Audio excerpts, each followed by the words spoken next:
Hello बच्चों, आज हम सीखेंगे नोमेनक्लेचर ऑफ ऑर्गेनिक कंपाउंड्स यानी कार्बनिक यौगिकों का नामकरण।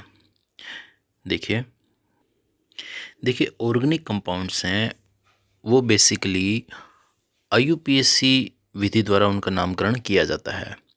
आईयूपीएसी की फुल फॉर्म क्या है? International union of pure and applied chemistry. देखिए इस विधि में यौगिकों का नाम उनकी संरचना के आधार पर रखा जाता है, जबकि इससे पहले कार्बनिक यौगिकों का नाम उनके स्रोत और उनके गुण के आधार पर दिया जाता था। देखिए आईयूपीएसी में आपको कुछ रूल्स बताए जाएंगे, कुछ नियम बताए जाएंगे। उस आधार पर जो उनका स्ट्रक्चर होगा उसके आधार पर आप उनका नाम लिखेंगे। जबकि पहले क्या होता था, जो ऑर्गेनिक कंपाउंड है वो किस सोर्स से प्राप्त किए जा रहे हैं उस आधार पर उनका नामकरण किया जाता था। तो सबसे पहले हम देखेंगे कि हाइड्रोकार्बन्स क्या होते हैं। देखिए हाइड्रोकार्बन वे यौगिक जो कार्बन और हाइड्रोजन से मिलकर बने होते हैं वे हाइड्रोकार्बन्स कहलाते हैं। ठीक है, यानी जिन कंपाउंड्स में कार्बन और हाइड्रोजन होगा उन्हें हम क्या कहेंगे? हाइड्रोकार्बन्स। दूसरा, हाइड्रोकार्बन दो प्रकार के होते हैं। एक होते हैं संतृप्त हाइड्रोकार्बन्स यानी कि सैचुरेटेड हाइड्रोकार्बन्स, और एक होता है असंतृप्त हाइड्रोकार्बन्स यानी अनसैचुरेटेड हाइड्रोकार्बन्स। देखिए दोनों की क्या परिभाषाएं होती हैं, क्या डेफिनेशन होती है, उसे हम पहले समझेंगे। देखिए सबसे पहले हमें पता होना चाहिए कि कार्बन की वैलेंसी कितनी होती है? 4, यानी कार्बन की संयोजकता 4 होती है, जिसका मतलब ये हुआ कि कार्बन 4 बंध बना सकता है। अब जब कार्बन का एक खास प्रॉपर्टी होती है, एक खास गुण है, कार्बन और कार्बन आपस में मिलकर एक लॉन्ग चेन बना सकते हैं। इस प्रॉपर्टी को हम कार्बन का कैटेनेशन का गुण कहते हैं, यानी श्रृंखलन का गुण। तो इसी आधार पर अब अगर हम कहें कि कार्बन और कार्बन के बीच में यदि एकल बंध हो यानी सिंगल बॉन्ड हो, तो ऐसे जो हाइड्रोकार्बन्स बनेंगे वे सैचुरेटेड हाइड्रोकार्बन्स यानी कि संतृप्त हाइड्रोकार्बन्स कहलाएंगे। जिसका मतलब क्या हुआ कि कार्बन और कार्बन के बीच में अगर सिंगल बॉन्ड है तो हम उसे क्या कहेंगे? संतृप्त हाइड्रोकार्बन। इसी प्रकार अगर कार्बन और कार्बन के बीच में डबल या ट्रिपल बॉन्ड हो, ठीक है, या तो डबल होगा या ट्रिपल बॉन्ड होगा, तो इसे हम क्या कहेंगे? Unsaturated hydrocarbons. तो इसमें आप ये समझ लें कि जैसे हम आगे अभी हम पढ़ेंगे कि जब एल्केन होता है जिसमें सिंगल बॉन्डेड होते हैं तो उन्हें हम संतृप्त हाइड्रोकार्बन्स कह सकते हैं, जबकि एल्कीन और एल्काइन जो होंगे वो अनसैचुरेटेड हाइड्रोकार्बन्स कहेंगे। तो यहाँ से हम शुरू करते हैं। स्ट्रक्चर के आधार पर उनका नामकरण हम किस प्रकार करेंगे, नोमेनक्लेचर किस आधार पर करेंगे। सबसे पहले हम ये समझेंगे कि किसी भी श्रृंखला में, किसी भी चेन में नंबर ऑफ़ कार्बन्स कितने हैं, तो उस आधार पे आप उनका नाम लिखेंगे।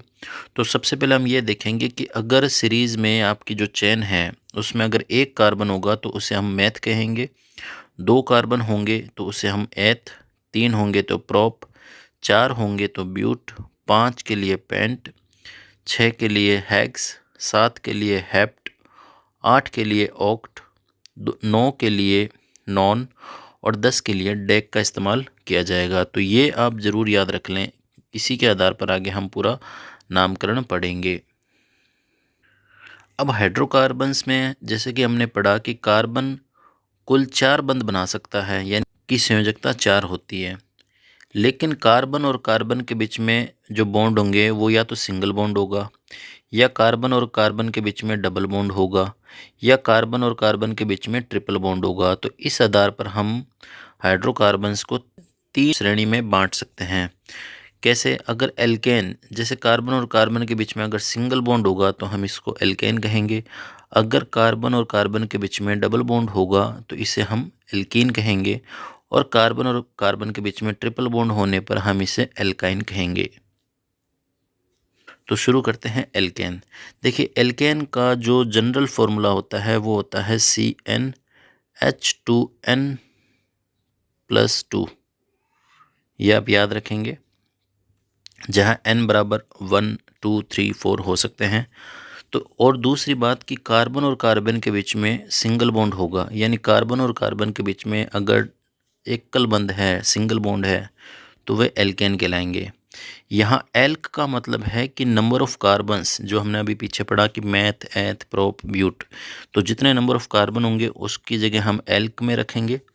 और एन सिंगल बॉन्ड के लिए प्रयुक्त होता है। जैसे हम यहाँ देखेंगे कि एक कार्बन है, तो एक कार्बन के लिए देखिए एल्क, एल्क के लिए एक कार्बन के लिए हम क्या प्रयुक्त करते हैं, मैथ। और सिंगल बॉन्डेड है CH4, देखिए CH4 कार्बन की वैलेंसी होती है 4, तो यहाँ पर 4, और हाइड्रोजन की वैलेंसी होती है 1, तो यहाँ पर हम 4 हाइड्रोजन को बैठा सकते हैं। तो इस आधार पे अगर हम कहें तो इसका नाम होगा मैथ, और सिंगल बॉन्ड के लिए एन, तो नाम बन जाएगा मेथेन या मीथेन।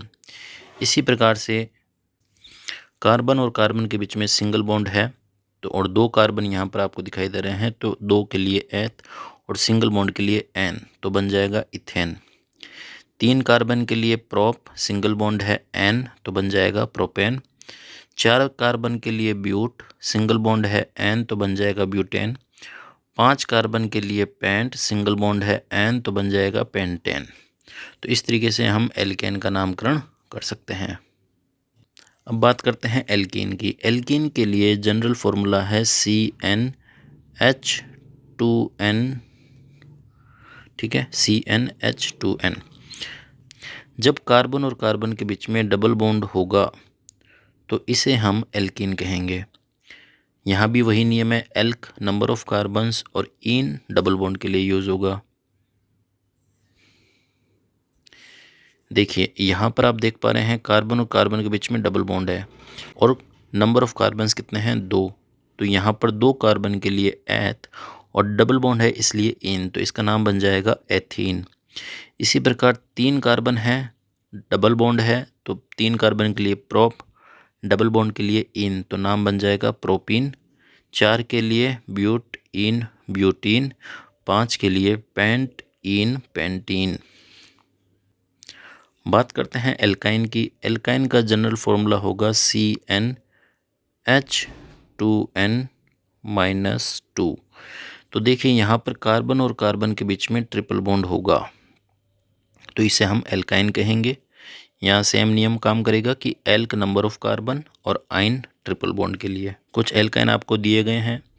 देखिए यहाँ पर मिथाइन पॉसिबल नहीं है, क्योंकि कार्बन को एक और कार्बन से बॉन्ड बनाने के लिए एक और कार्बन चाहिए, यानी कम से कम यहाँ पे हमें 2 कार्बन चाहिए होगा, तो एक कार्बन से पॉसिबल है नहीं, इसलिए यहाँ पे मिथाइन तो नहीं बन सक पाएगा।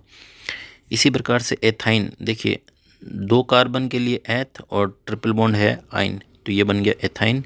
इसी प्रकार से propyne, butyne, pentyne, hexyne, heptyne, ऑक्टाइन और नोनाइन बनेगा।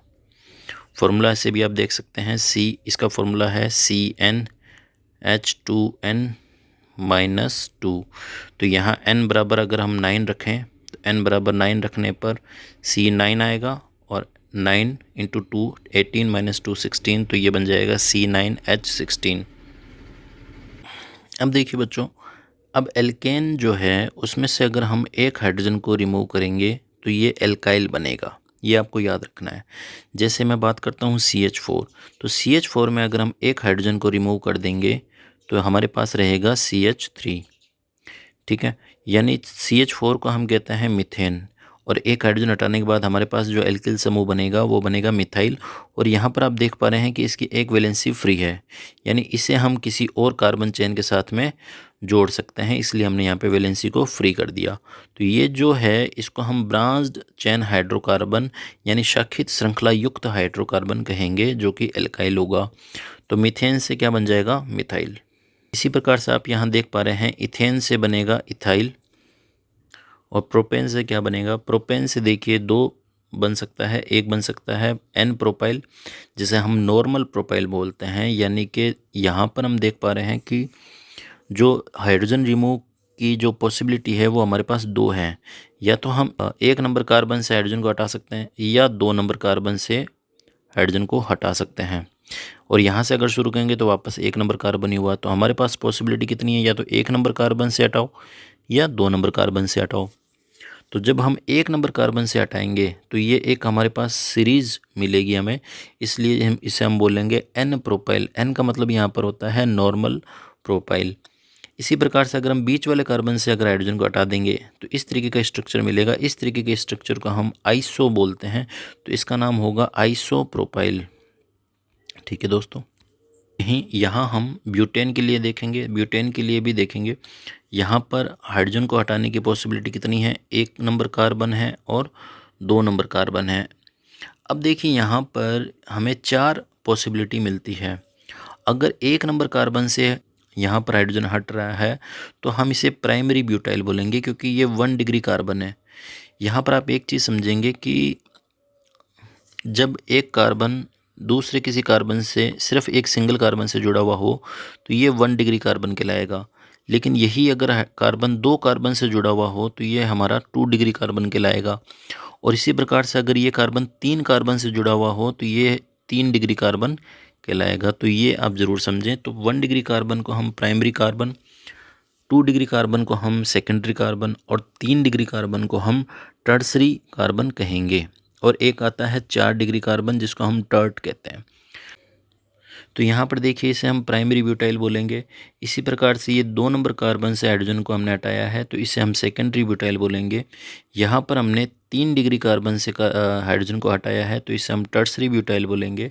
और इस तरीके का स्ट्रक्चर हमने पीछे पढ़ा था कि अगर इस तरीके का स्ट्रक्चर आए तो इसे हम आइसो स्ट्रक्चर बोलते हैं, तो इसका नाम होगा आइसो ब्यूटाइल। ये ज़रूर याद रखें।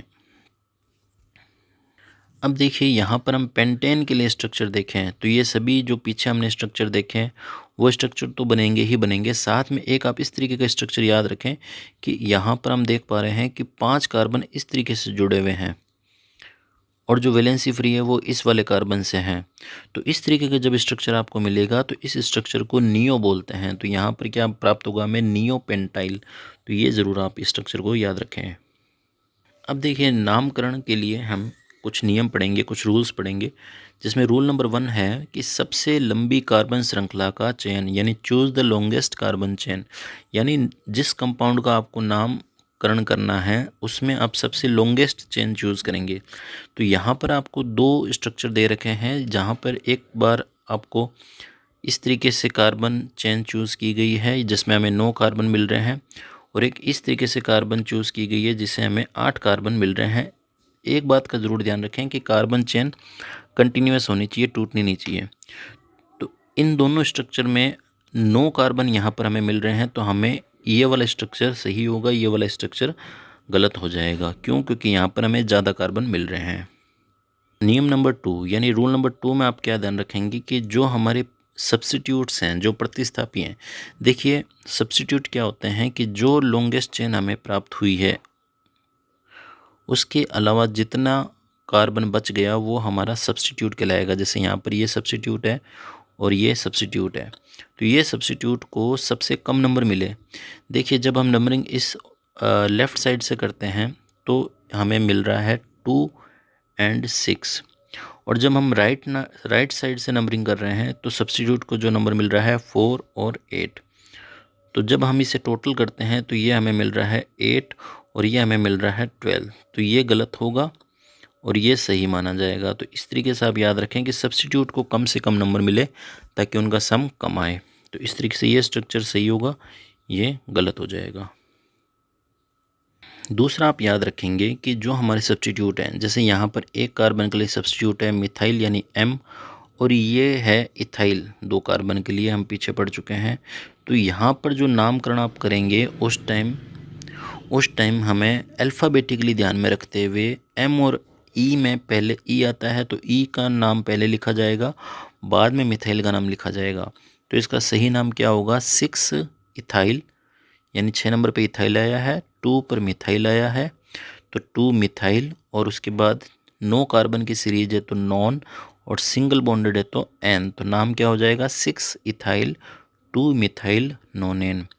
देखिए दोस्तों यहाँ पर आप इस चीज़ का ध्यान दीजिए कि नंबर और वर्ड के बीच में मैंने डैश लगाया है या हाइफन लगाया है, और इसी प्रकार वर्ड और नंबर के बीच में डैश, नंबर और वर्ड के बीच में डैश, और अगर कोई 2 नंबर लगातार आ जाए, मान लीजिए 2 और 3 आ गए, तो बीच में कोमा का इस्तेमाल किया जाएगा। नियम नंबर 4 क्या कहता है, कई बार क्या होगा कि सेम सब्स्टिट्यूट जो हैं, सेम प्रतिस्थापी जो हैं, उनकी संख्या 2 या 2 से ज़्यादा भी हो सकती है। जैसे हमारे पास में सब्स्टिट्यूट के तौर पे 2 मिथाइल भी आ सकते हैं, 3 भी आ सकते हैं। तो उस तरीके से हमें नाम ये याद रखना पड़ेगा कि अगर 2 प्रतिस्थापी आएंगे तो 2 के लिए हम डाई, 3 के लिए ट्राई, 4 के लिए टेट्रा और 5 के लिए पेंटा। सॉरी, यहाँ से गलती से 6 हो गया है, तो 5 के लिए पेंटा का इस्तेमाल करेंगे। जैसे इस वाले स्ट्रक्चर में आप देखेंगे कि यहाँ पर हम नंबरिंग करते हैं तो हमें मिलेगा 1 2 3 4 और 5। जैसे कि हम देख पा रहे हैं कि यहाँ पर 2 नंबर पर और 4 नंबर पर हमें प्रतिस्थापी मिल रहा है, और दोनों प्रतिस्थापी जो हैं, दोनों सब्स्टिट्यूट जो हैं वो सेम है। क्या है वो? मिथाइल। तो हम यहाँ लिखेंगे 2,4, 2 मिथाइल है तो यहाँ पे डाई मिथाइल, और 5 कार्बन है तो पेंटेन। इसी तरीके से आप यहाँ देख पा रहे हैं कि ये भी प्रतिस्थापी मिथाइल है, ये भी मिथाइल है और ये भी मिथाइल है। तो ये हमें कितने नंबर पे मिल रहा है? 2 नंबर पे। ठीक है, और इसी प्रकार से हम यूँ लिखेंगे कि 2,2 2,4। अब कितने मिथाइल हुए? ये 3 मिथाइल हुए, तो हम ट्राई मिथाइल। तो मिथाइल कहाँ कहाँ पर है? 2 पर, ये भी 2 पर है, ये भी 2 पर है, तो 2,4 यानी एक 4 पर मिथाइल है, टोटल 3 मिथाइल है, तो ट्राई मिथाइल पेंटेन। इस तरीके से नाम हम लिखेंगे। इसी प्रकार इसमें देखेंगे कि नंबरिंग इस ओर से करेंगे 1 2 3 4 5 6 और 7। तो यहाँ पर 3 नंबर पर इथाइल है, उसके बाद 4 नंबर पर मिथाइल है, और उसके बाद 5 नंबर पर मिथाइल है। तो ई पहले आता है, तो 3 इथाइल 4। अब 2 मिथाइल हैं तो डाई मिथिल हेप्टेन, इसका नाम इस तरीके से लिखेंगे। देखिए दोस्तों, जब नंबरिंग इस ओर से की जा रही है तो प्रतिस्थापियों को नंबर मिल रहा है 3 और 6, और जब आप नंबरिंग इस ओर से करेंगे तो भी सब्स्टिट्यूट को नंबर मिलेगा 3 और 6। तो इस कंडीशन में जब दोनों बराबर हैं तब नंबरिंग उस ओर से सही मानी जाएगी जिस ओर से अल्फ़ाबेटिकली कम नंबर मिले। तो अल्फ़ाबेटिकली इथाइल को यहाँ पर 3 नंबर मिल रहा है, तो हम यहाँ लिखेंगे 3 इथाइल 6 मिथाइल ऑक्टेन। तो ये हमारा सही होगा। उस ओर से जो नंबरिंग करोगे वो गलत हो जाएगी, तो ये ज़रूर आप ध्यान रखें।